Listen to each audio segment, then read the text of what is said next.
because the universe's goal for us is to be our truly whole, authentic, worthy self, we need to peel all of that back. And all of those onion layers are shadow.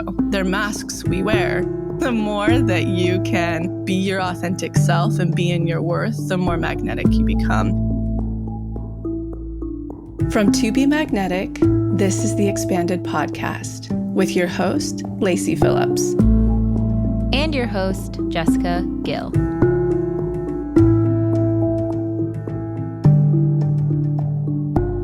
As the leading destination for neural manifestation, we dispel the woo-woo in order to help you create real, tangible results based on neuroplasticity, psychology, epigenetics, and energetics.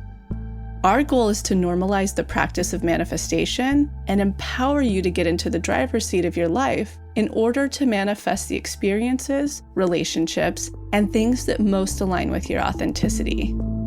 And by pressing play, the process begins.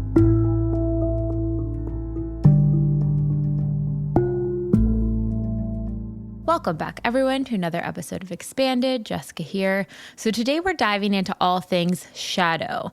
I know we've talked about it a few times before, but we wanted to have one place for all of our tips and tricks and insights and perspectives encompassing shadow. Now, shadow is a key part of the manifestation process because our inner child and our shadow are actually our guideposts of what's going on in our subconscious. Our shadow is comprised of all the things that we are rejecting about ourselves, all the things that we learned from outside programming, peers, society that we couldn't do because it wouldn't make us lovable. And now it's something that we likely are judging in others because we are not giving ourselves the space to encompass those things that we deem shameful. Shadow is a really tricky one because we're having to process our own shame and what it feels like to feel shame and transform it into an empowering sense and an empowering state. And we've gotten so many writings from the community recently that they are going through shadow. They're starting to explore and pull that apart. I know especially if you are someone who's diving into any unblocking around money, any unblocking around career, shadow is a huge one. If you listened to my process episode around career last week, shadow is a big component that I had to really grapple with. And I didn't talk too much in that episode, but over the years in career, the more I showed up on the podcast, the more I showed up on socials, I had to really examine what are all the ways that I am judging myself, that I am afraid that others are judging me. And when we can reframe that, when we can get a healing around that, when we can truly look at those parts of us with compassion instead of judgment, that opens up so much energy of being more and more and more authentic, which in turn will help you manifest. So I hope you guys enjoy this one. I also wanted to note we have had so many write-ins about the manifestation challenge, and please keep it open longer. And I know we keep extending it, but we're just trying to help you guys out. So it will actually be extended until the end of March. So anyone who was wanting to jump in on the challenge, you still have time to do so. If you wanted to go over any of the material in there a second time, it is available. We're also going to link in the show notes a little survey. So if you did complete the challenge, let us know what you thought. Let us know any thoughts you have for future challenges. Let us know any little testimonials that came up. We have our process submission if you want to be on the Expanded Podcast, sharing your process of anything you manifested using the challenge this year. And check out our Instagram on Monday, March 4th, To Be Magnetic. We're going to do a little poll just to see what types of content and things you guys want to see for our challenge that will be airing this summer. We're so excited. We are in deep curation and investigation mode back at TBM, trying to craft the perfect challenge for this summer. And we can't wait to hear what you guys are looking forward to the most.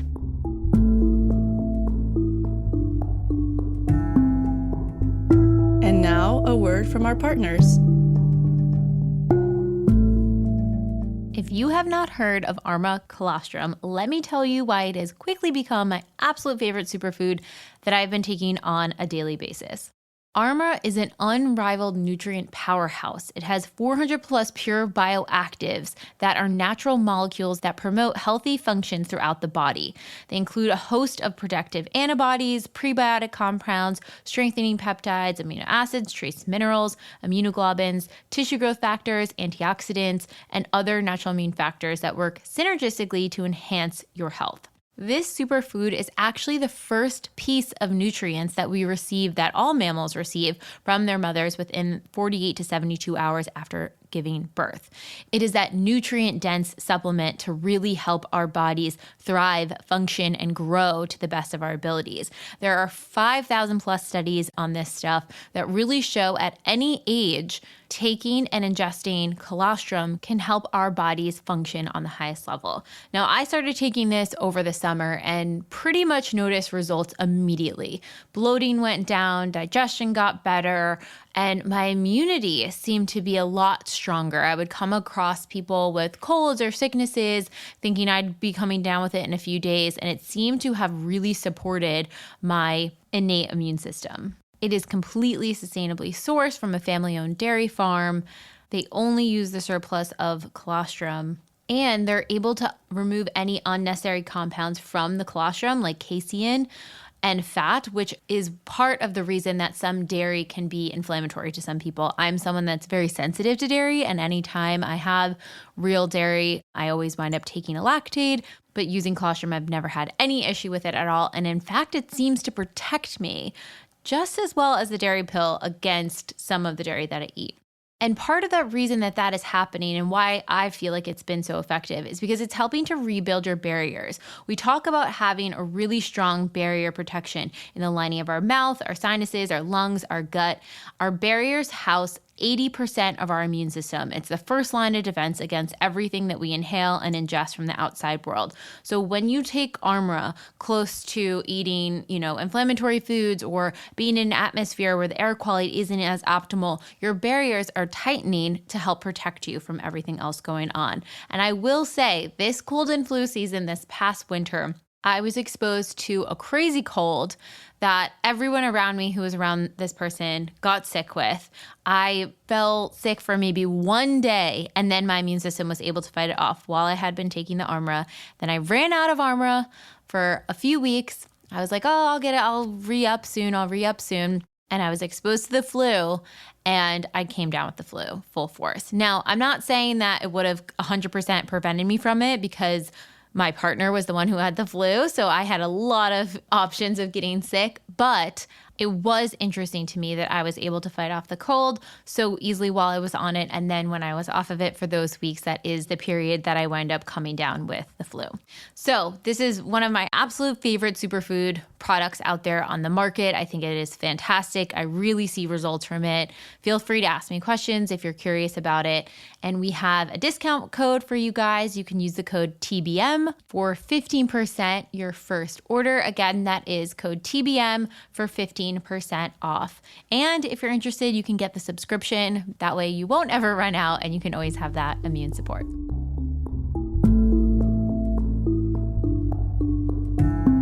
All right, on to the episode. Take note of how you speak to yourself. There's a difference between taking responsibility for your life and perpetually punishing yourself. So I actually wanted to start here with this quote today, because I feel like so many times people think shadow work is so fearful and it means you have to punish yourself for rejecting aspects of yourself or incorporating things that you don't like about yourself, and it's so scary. But actually, obviously taking accountability for yourself is important, but the shadow work isn't about continuing that cycle of shame. It's about integrating those parts so we release this shame. So I felt like this quote was really kind of on the nose of what shadow work is. Take responsibility for your life, but don't perpetually punish yourself for it. And when you can integrate your shadow, you can stop punishing yourself.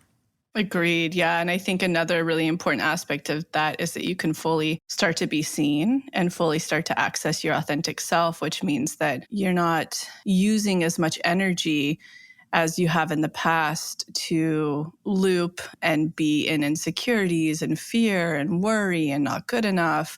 So it's actually, like, more than anything, a path to freedom, in my opinion, rather than that perpetuation of shame, which is essentially what continuing to have shadow aspects that we know may exist, but we don't take the time to integrate them is. It's just like perpetuating that. Whereas when we do take the time to integrate and release and own, that's where the real freedom and happiness and authenticity comes. And of course, magnetism.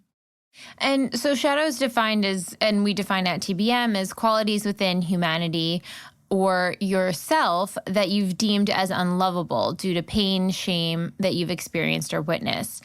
You've disowned these aspects of yourself and placed them in your shadow. This creates low self-worth on a subconscious level. So how does shadow work and understanding shadow play into manifestation? And how would you sort of define shadow from a neuroscience or psychology perspective also, Dr. Tara? Yeah, let's kick it off to you first, Dr. Tara, so people have a really deep understanding of what shadow clinically is. Well, I just wanted to pick up on something that you said, Lacy, because I actually really loved the way that you said it, which was that you use up so much energy dealing with this shame and guilt. From a neuroscience point of view, we do use up quite a lot of energy on our own internal negative, or what I prefer to call survival emotions, like shame and guilt.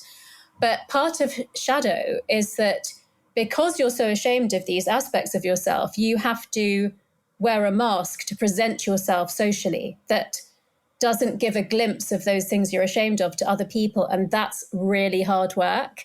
So basically, you're using up cognitive resources to manage your own shame and to present a face to the world that doesn't have those horrible things in their character that you're so ashamed of.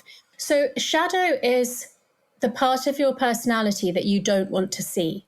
And when you're a baby or a child, you depend upon your caregivers to keep you safe and to build the neural architecture of trust and love. And so you work out what is good behavior and what you don't get rewarded for. So, for example, if you're a child and you do something wonderful and you tell everyone about it and your parents say, oh, stop showing off, Tara, then what you sort of start to understand is that if I tell people the good things that I've done, my parents get angry with me. So anything that you were told as a negative that you fear will mean that you don't have loving relationships in your life, you'll put away into your shadow. So it is a part of your innate personality, but it's one that you hide away. What I'm hearing from you, Dr. Tara, is also that you hear others perhaps shame you or shame people around you, because it can also be if you, let's say, see a friend get picked on for having a certain trait, then you're like, oh no, they got picked on. I don't want to have that either. You sort of reject that in yourself and suppress any aspects of that self that are similar in you and try to reject it and fight it off and pretend that's not you or you're not going to show that to anyone.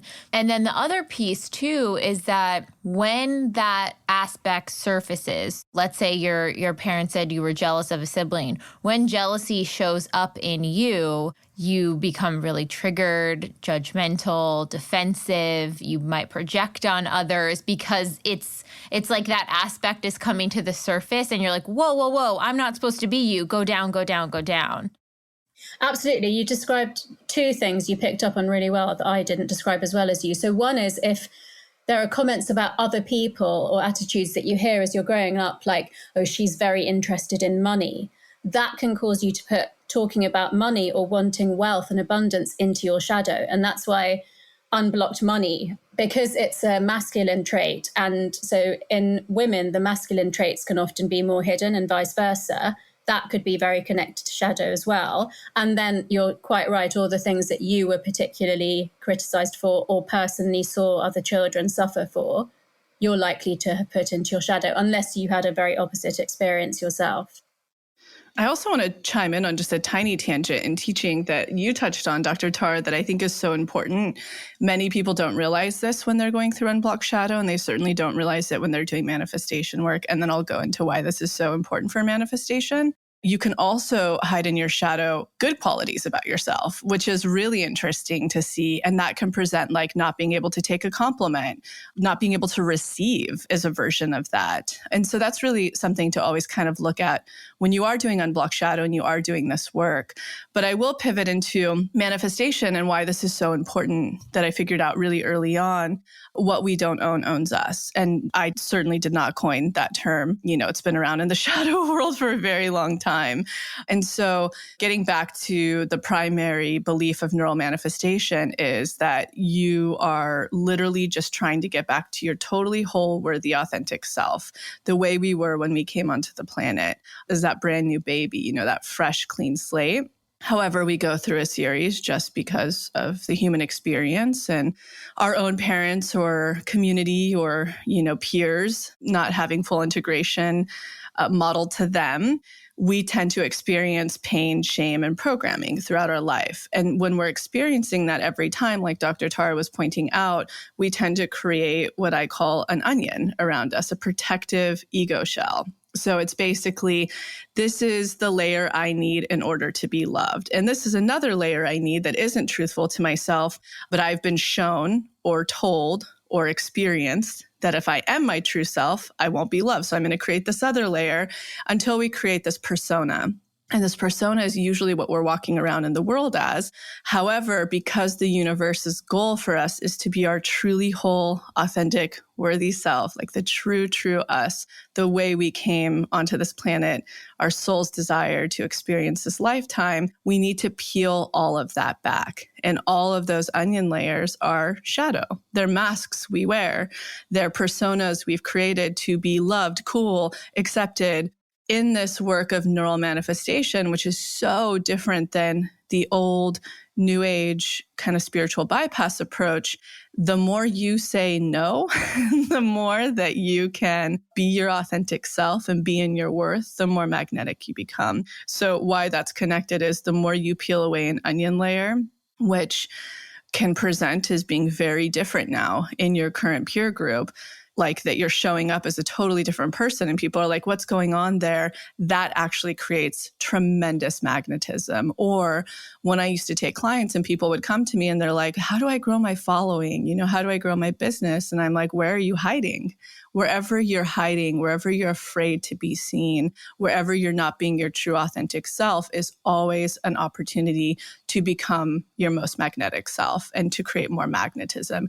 And that's why inner child work and shadow work, which tremendously go hand in hand and have a lot of overlap in the process, are the two most foundational workshops we always recommend the moment you sign up. You do how to manifest to learn the process, and then you go right into inner child and shadow to start to knock away that onion layer in order to create true magnetism, true authenticity, and then you continue the process. So that's how it's totally relatable to manifestation, which we can continue to dig in deeper.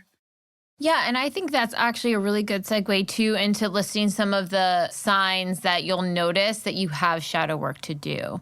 So we just have like a long running list here, but these are some of the things that once you notice this coming up, it's a sign that there are shadow words down there that need to be integrated. So if you're judgmental or judging others, you have trouble accepting compliments, you feel triggered by others' opinions of you, you're aggressively confrontational instead of, calm conflict resolution. You're scared to dive deep emotionally. You feel shame or embarrassment of your past or your present.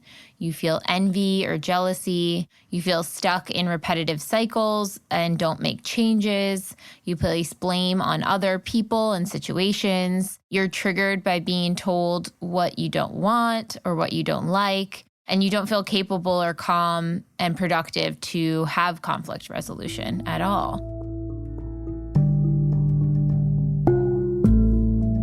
Just to get some more examples of what does a shadow word really look like and how does it present when it's integrated versus not integrated? What are some examples or things that you guys have worked through shadow words in the past and how were you able to reframe it? So, for example, one of mine in the past was the idea of trust issues or being someone that had trust issues. It was very much in my shadow. In society, they it's a crazy girl. She has trust issues, daddy issues, all of those really shameful terms. And so I didn't want to be someone that had that. So I rejected that was even a problem in my life. And it wasn't until I was at a place where I could look at it and be like, oh no, that's exactly what's going on here. And the second I did that, I was able to now use this term trust issues as a resource and be like, cool, how can I fix this? Now that I have this thing that is bothering me, how can I own it and fix it and work on it and integrate it?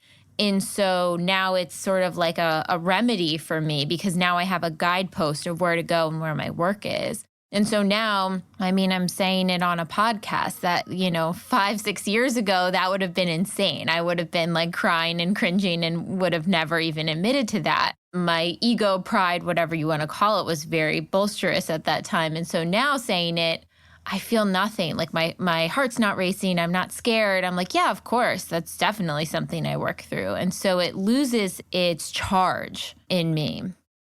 Something I want to point out, just as a teaching for anybody listening, that's really cool about that is, and this is such a clear example of how shadow plays into manifestation. But so if we go back to 5 years ago, when that was such a scary shadow triggering word and you were doing everything possible to hide that consciously or unconsciously, what type of partners were showing up in your life at that time?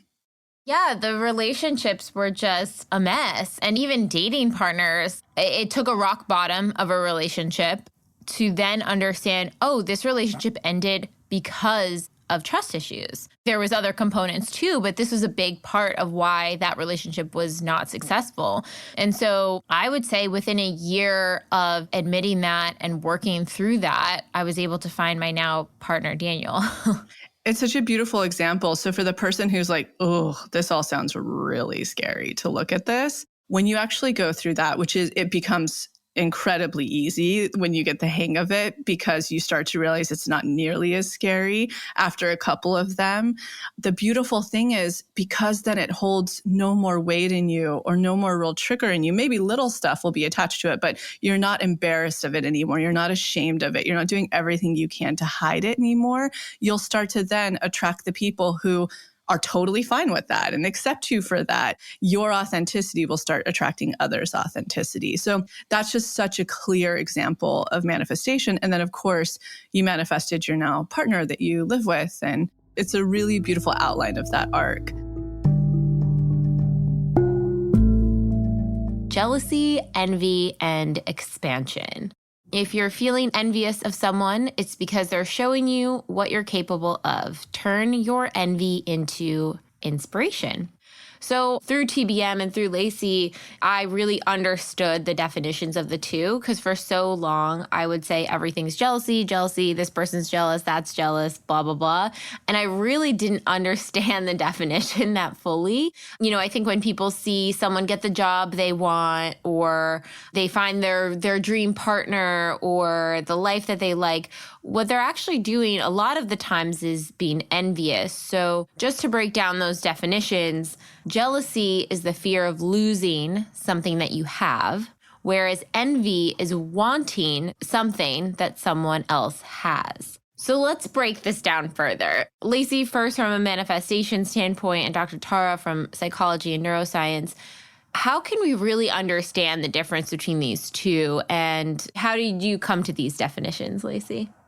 Yeah, so to me, they're energetic definitions. I don't know, Dr. Tar, you'll have to tell us if they also are definitions within psychology. But yeah, so the energetic difference is just that. When you think of being jealous, right? And let's say you're in a relationship and you get really triggered and jealous of a coworker of your partner's, or somebody new in your partner's life, or something on TV that your partner sees. And usually that energetic is, oh, I'm afraid that I could lose, this is from blocks that we picked up in childhood, that I could lose this current partner, I could lose this job, or I could lose this thing of security, is like the real underlining energetic. When we're afraid of losing a form of security that we have, or an identity that we have, that's when we tend to feel triggered with jealousy. And, you can easily work through that. Not easily, but you can feel those feelings.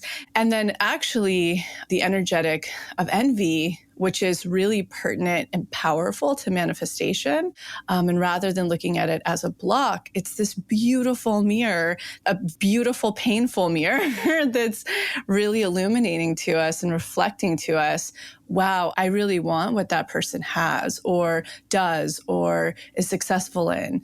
If I look back at the most envious experiences I've had in my life, life, it's always amazing to see in hindsight, once I got the energetics correct, meaning that if we start to look at this trigger that's coming up, which is envy, witnessing something that someone else has, is successful in, or the various things, if we look at that, and we feel the feelings of like, oh, I'm so envious that that woman is so beautiful and she comes from so much wealth and whatever it is, that might be triggering us. Or maybe it's that person on social media that is traveling 360 days of the year and I'm stuck in, a corporate job that I don't want to be in. When I started to recognize the energetic again and felt my feelings of being triggered, but then started to reframe it and realize, wow, universe, you're totally presenting me with an expander who's showing me. Otherwise, this person wouldn't be coming into my field,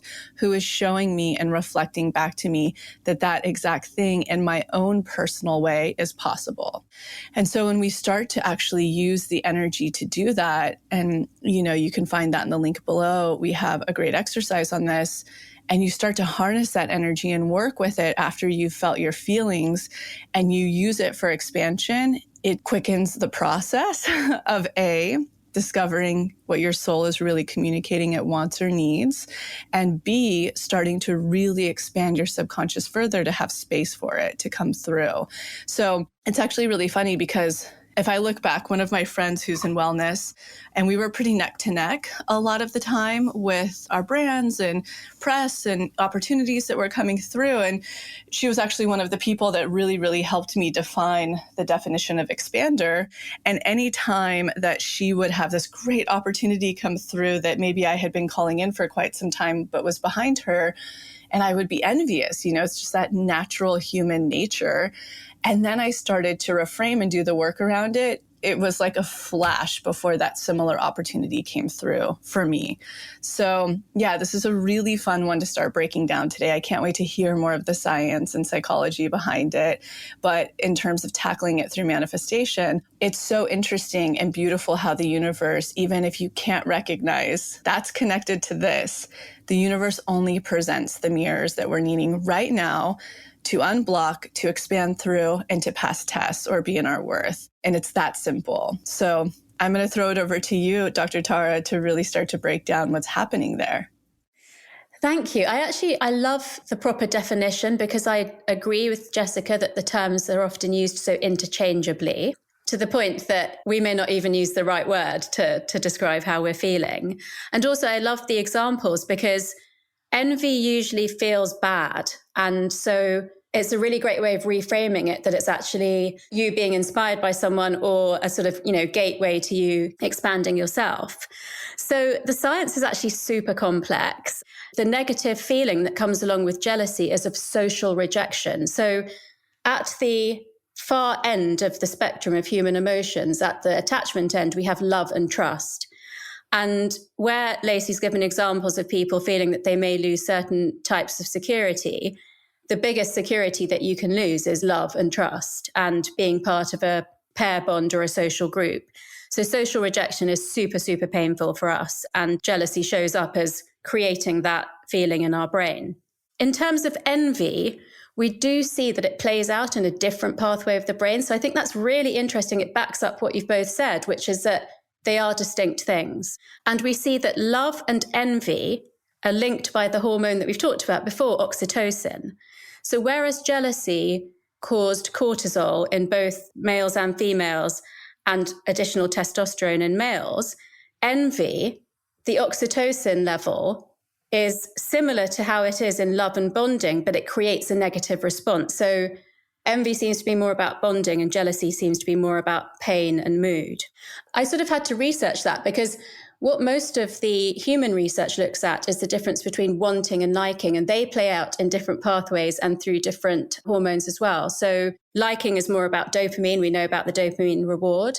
And wanting is more about GABA and opioids. So it can be more related to pain. So I just thought, so interesting that it's all different pathways in the brain, different neurotransmitters, super complex. No wonder we find it hard to deal with the emotions that arise from that.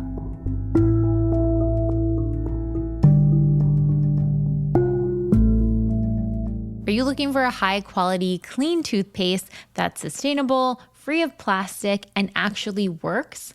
Check out Bite Toothpaste Bits. They are my absolute favorite toothpaste that I've been using for years. They come in a glass jar that lasts 4 months, and you get a little refillable package if you do the subscription model every month to refill it. So that means it's completely sustainable. You're not throwing out a little tube of plastic toothpaste every single month. In fact, the founder built the company based on the fact that she was seeing so much plastic in the ocean when she went out surfing.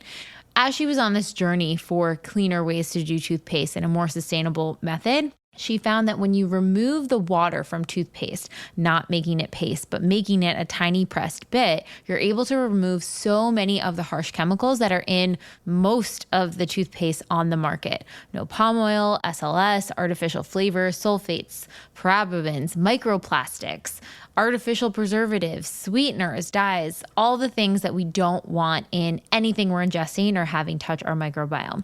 The other thing I absolutely love about Bite is that their fluoride-free version has nanohydroxypate. This is a natural alternative to fluoride. So if you are someone who is really mindful about cavities or prone to cavities, but you don't want to use fluoride, this is going to be your new best friend.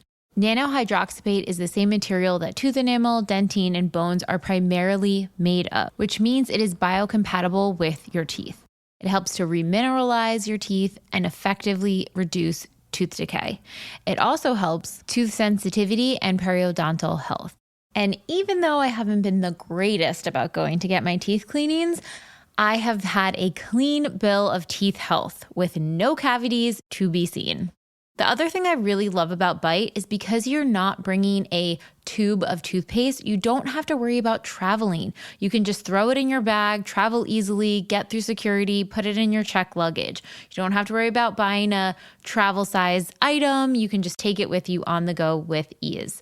So if you are interested in trying out Bite's toothpaste bits, you can use the code MAGNETIC, all caps, MAGNETIC, for 20% off your first order. Again, that is code MAGNETIC, MAGNETIC, for 20% off. You can go to trybite.com/magnetic or check the link in our show notes.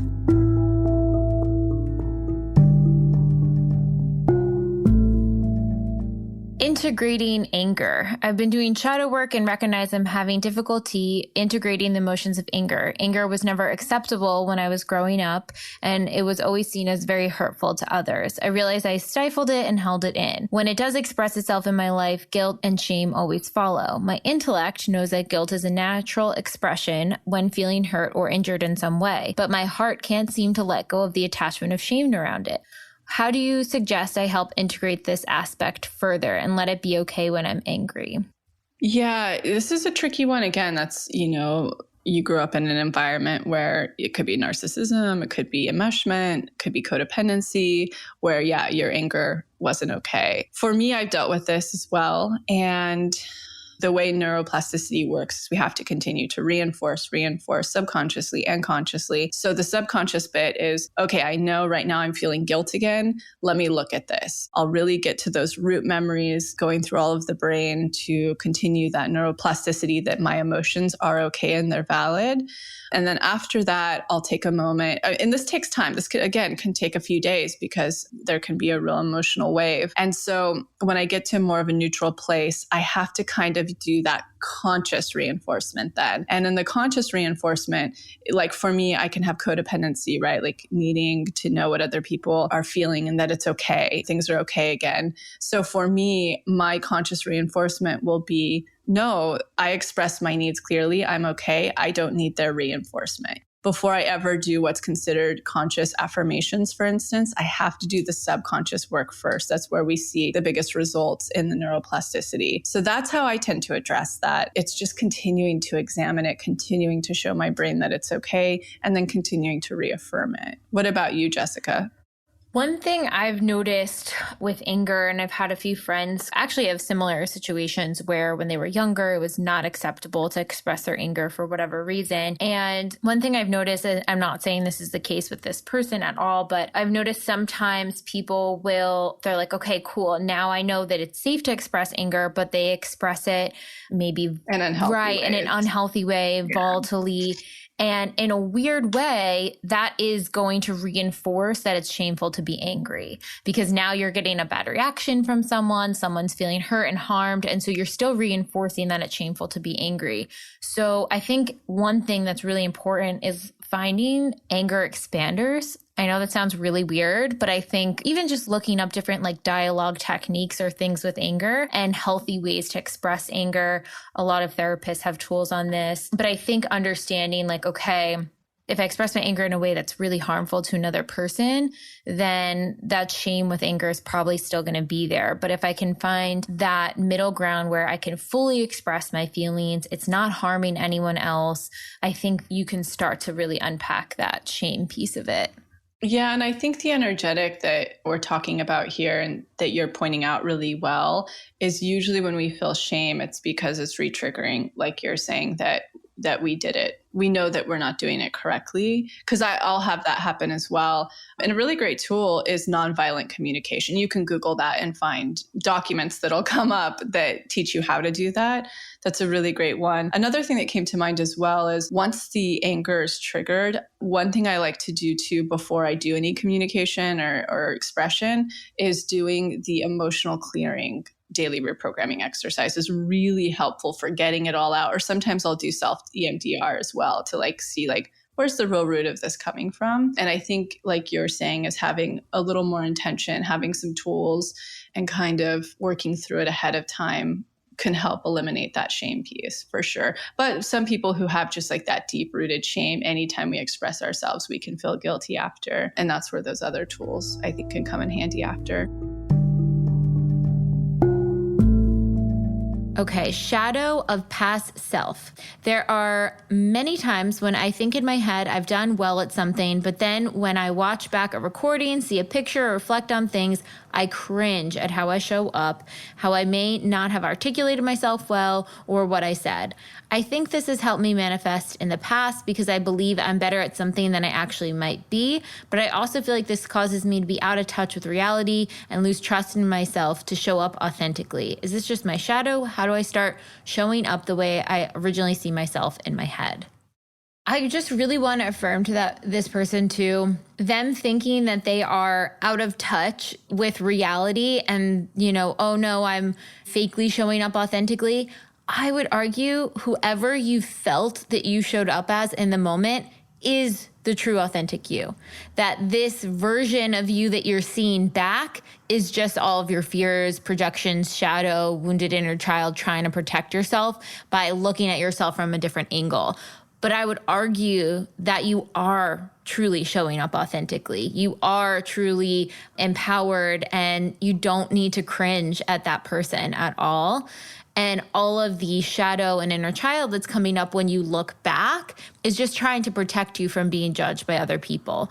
But really, you are showing up as your true self in those moments, and it's not cringe. The easiest way I can give an example of this too is like, there are times when you can take a photo of yourself, and you're like, wow, I look fabulous. I love this photo. This is amazing. And you feel so good about it. And in your mind's eye, you just love that photo. And then maybe months go by, your style changes. Maybe someone said something that fashion trend's not in anymore, or whatever it is. And you look back and you're like, oh my gosh, how could I ever have looked like that?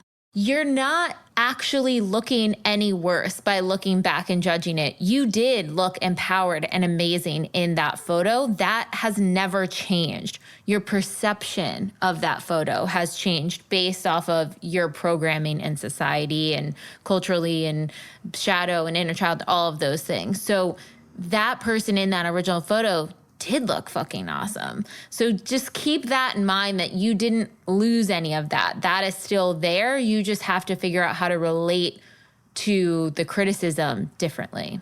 Like, it's such a common thing. You are so not alone in that. Like, I'm definitely guilty of that so many times. But just reinforcing to yourself, no, I can stand confident in that, even if part of me wants to criticize or cringe.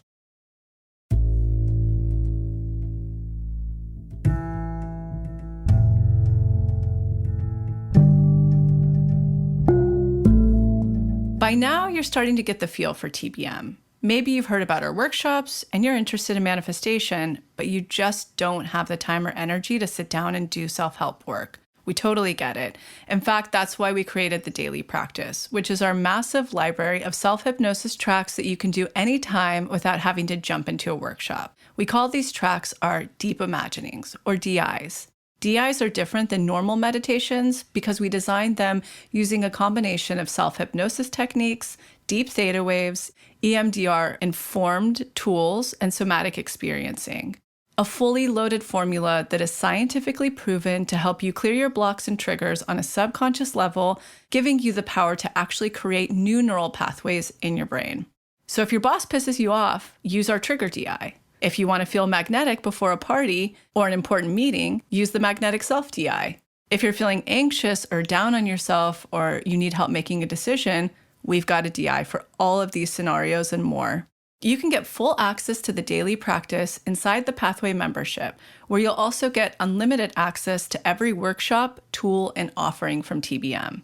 The tools in the Pathway membership will support you year-round, whether you're in the worst, a rock bottom, or second worst, a rut, or feeling good and you want to keep the magnetism going. In the Pathway, you'll effectively learn how to become your own manifestation coach, all for less than $1 a day.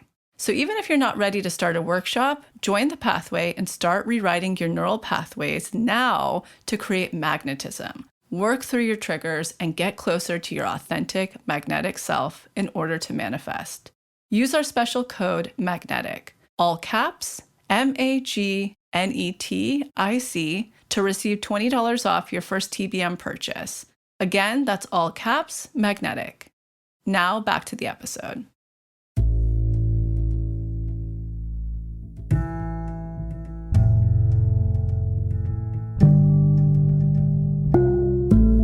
Any tips for letting go of fear, of resistant to shining in your full brightness? I constantly hit a ceiling of fear and hold myself back from my full beingness. I feel like that's a journey.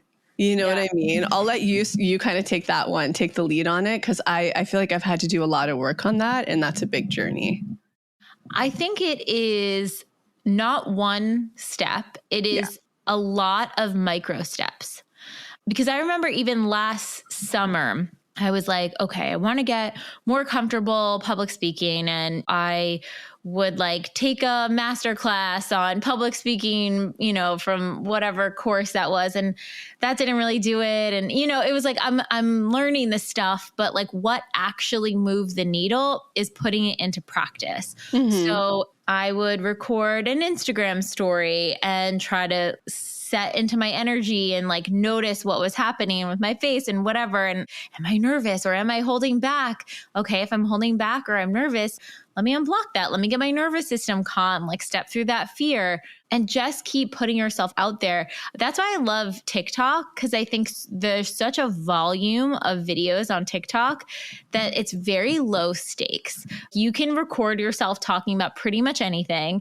And the first one is going to be cringe. Like there's no way it's not going to be cringe. But by like the 30th one or the 50th one, you're like, oh, okay, like I understand how to do this now. That's the same thing. When you have that resistance, that fear of like fully shining or being in your essence, you just have to take like one step through the fear, keep stepping through the fear again. And then all of a sudden you're like, oh, I'm comfortable here. If I look back at my process too, a couple of the things, when I say it's a journey, it was because it was equal parts unblocking and expanding that took time. And I think the things that moved the needle the most for me were literally surrounding myself around women that I admired, that I could just be myself and shine my light around. Like there was no competition. Because I think a lot of that wounding comes in childhood, whether it's a narcissistic parent that and trauma that like makes you small. But also for me, I think it's a witch wound, honestly. Like I've seen it with all of the women in my family, and I see this with other women that I know. It's a lot for people. Like, and I can say this really confidently. I'm really smart. I'm really attractive. I've always been confident, even if it's like I'm insecure inside outwardly, I've always been confident, and I'm really fucking nice and generous. And that's really uncomfortable to people. So like if you're a friend of mine, I'm an Aquarius with a lot of Leo. I'm so loyal. I am so your champion, and I'm so generous to you. And I'm like that with people that I just meet. And I think for people, they don't know how to process that. So even from a really young age, I would notice, oh, I need to shrink in order to fit in or be loved, And so the more that I would unblock things, as well as surround myself around women that just are, there's no competition. We're just like all stoked on each other and happy, want to see each other shine, that started to really heal. So it was on a subconscious level doing the unblocking, but also that expansion in real time that it's like, oh no, I can really just be my full self. And if somebody doesn't like it, move on. But without fail, they always come back around because they realize, oh, she really is that nice. Oh, she really is that. You know what I mean? It's not a mean girl thing. It's like she really is just genuinely that thing.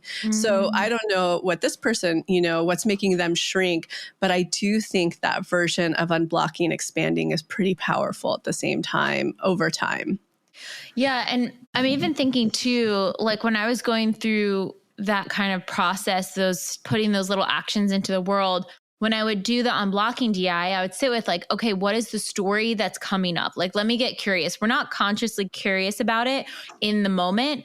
But then if you go into the DI, it's like, what was the story I was telling myself that made me constrict or hold back or whatever? Because that is what's sort of in that way. And then I'd be like, oh, well, I'm afraid that so-and-so will see me do this and say this about me. I'm afraid that, whatever that narrative is, let it run out and debunk it. Like that's where the worst case scenario DI is so helpful, because it's like, oh, if they did that, that wouldn't even be that big of a deal. And it's actually really unlikely that that's going to happen. So sitting with that, I think, will be so huge. Yeah, I totally agree.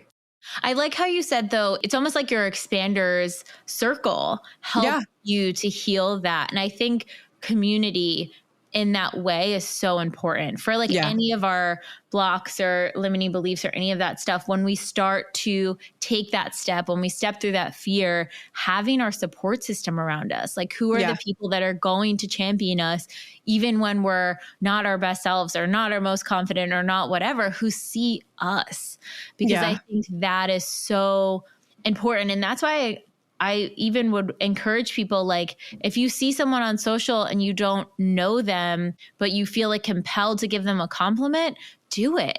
You have now become their champion and support system. Like those types of things are so important. Whenever I get the ping, I could like DM the biggest stranger, but I see something about them. I'm like, wow, they're really shiny in this way.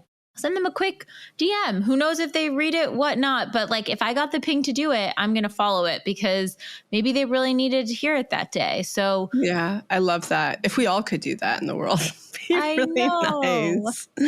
No more hater comments, more like love and supportive comments. It's well, the amazing. hater comments are interesting if you find yourself as one who's doing it. All it is a trauma response. It has nothing to do with the person you're commenting on. Literally nothing. It's completely like a direct thing to unblock, which I've had to learn my own way. What would you say? Okay, so for anyone, I know probably none of you guys do this, but if someone did leave comments, or you even just feel yourself getting so angry, seeing something on social, right? What would be a protocol of how to explore that a little bit deeper? Yeah, it's why is this triggering me? It has nothing to do with this thing or this experience. I'm going to take it through a DI. The trigger DI is a great starting point. The unblocking DI, I love the unblocking DI for this. And then you'll see at the bottom of it, oh shit, this experience that I'm witnessing or this person that I'm witnessing, whatever it is that's triggering, whoa, it's directly affected to this kid in third grade or my teacher or my mom, or that my mom used to judge people for that. It has nothing to do with the thing. And this is all really shadow work. are you actually really affected by the thing in front of you? It's always something to do with the past that you had to learn through witnessing or experiencing that that thing means that you're bad and you won't be loved. So you have to not like it or be angry about it, or because of that, you were abandoned in childhood. It's so layered for people. So that's why it really behooves anybody to do shadow work, because you become not only a much more integrated and happy person that's much less bothered by things, but also you are able to look at what about that thing is expanding you. Even when you're seeing things that you're powerless over, like a lot that's happening in the world, or, I see with animals, it expands me all the time to be like, cool, how can I step up? I'm maybe not stepping up publicly. People aren't seeing behind the scenes of what's happening, but it's like, what can I do to make a difference? How can I contribute to make a difference? Rather than leaving comments and say, you stop doing any of that because you know that it means nothing and it does nothing. How can I actually make change? So we always like to talk about too, especially when you are triggered by a person on social media, there's something about them that's actually expanding you. So one thing I wanted to bring up, because I thought it was really interesting, I heard on Armchair Expert with Dax Shepard, he was talking about how he had lack mentality, which is often a shadow piece of not having enough money. And so he always felt like he needed to reach XYZ number to feel safe. And he reached that number and then he didn't feel safe. And he was like, oh no, I need to reach this number to feel safe. That's the number. And then he reached that number and he still didn't feel safe. And so he was saying, yes, the lack programming is keeping him from feeling safe. And if he can sort of integrate that shadow aspect, he could feel more integrated. But Salma Hayek was on the episode and she pointed out the lack programming actually wasn't what helped him manifest the money, because he did, in fact, manifest these numbers. And so what probably helped him manifest the money was a different programming, such as like, I'm a survivor, I can get what I want. And so I kind of wanted to pull this out a bit, because I think so many times people think, well, my shadow aspect is helping me get there. It's helping me be gritty and fight through this difficult situation. And you see people who might have lack and then they go on to achieve big things in life. But what's really happening is it's an imbalance of another programming that might be happening that's allowing them to achieve and manifest the thing. It's a little bit layered of a concept, but I just wanted to point out for anyone who might be thinking, well, this shadow aspect or this aspect that I haven't integrated is giving me my edge to help manifest, when really, if they boiled it down and all the layers there, it is still blocking them in a lot of ways. And if Dax had integrated this, perhaps he would have achieved inner peace and not needed these numbers. Like, what do you have to say on that, Lacy? I think actually that is such a beautiful, tangible example of realizing that money is energy. And that's something you will often hear always. Max even says this all the time. He's grown up around people with great wealth and all of that stuff. And he's like, there will never be enough. You're the only person who has control of enough. And so your authentic code, which is in How to Manifest, I think it's such a great outline when doing unblocked money or working on shadow, because when you really get into your authentic code, you have anchors. So when you start to understand your true authentic soul desires, rather than everything you're programmed to in the world. And this goes for everything, not just money or possessions or materialism. It goes towards the type of partner you think you want based on what society has told you, the type of career you think you're supposed to have based on what society has told you. When you can really root down and start to understand your authenticity, that's a beautiful anchor point. Then from that point, when you're working through unblocked money, which you find your very own money code, or you're working through unblocked shadow, you start to look at the ways that lack can show up in every way in your life. It can show up like in our jealousy and envy episode. That's lack in either capacity. So what I love about the example you gave is we have so many tools that help you go from this really abstract place of who you think you're supposed to be or have or do in order to be loved, and rooting you back into your true authenticity. And the way to do that, again, is through shadow work. And then ultimately that's going to anchor you into money as energy. So, like when you're doing unblocked money, you start to understand the energetics of money. And therefore you start to really integrate and release that lack. So ultimately what that does is it opens enough space for anything you truly desire, your soul truly desires, to come through. Shadow isn't the thing that gives you the edge that makes you successful. It's only integrating shadow that can make you successful. The whole point of putting things into your shadow is that it's holding you back because it's unseen. So it's not the lack mentality that led to the money. It's exactly as Jessica said, if that had been integrated, the chances are that it would have led to a much better outcome. And better doesn't always mean more money. It might be like Max says, it might be that I feel I have enough. That might be the best outcome. And especially where Dax has equated it to safety. Better might be, I feel safe. I don't need to do X to feel safe. And that you become more magnetic and things come your way. Exactly.